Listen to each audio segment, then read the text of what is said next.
प्रवाह सह्याद्री, आपल्या हक्काचं एकमेव मराठी चॅनल।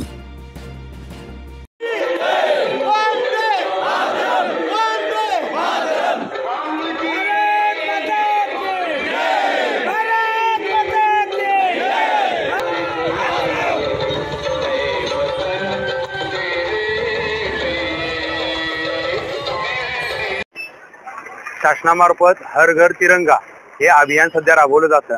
या अभियानाचा एक भाग म्हणून आणि उद्याच्या स्वातंत्र्य दिनाचं औचित्य साधून त्याच्या पूर्वसंध्येला आज बाईक रॅलीचा कार्यक्रम आयोजित केला होता। सदरचा कार्यक्रम हा तालुका प्रशासन, नगरपालिका चिपळूण यांच्या संयुक्त विद्यमाने आयोजित करण्यात आला होता। या रॅलीला सर्व बाईक रॅलीवाल्यांनी किंवा जे नागरिकांनी भरघोस प्रतिसाद दिलेला आहे आणि तिरंगा घेऊन या रॅलीमध्ये सहभागी झाले होते।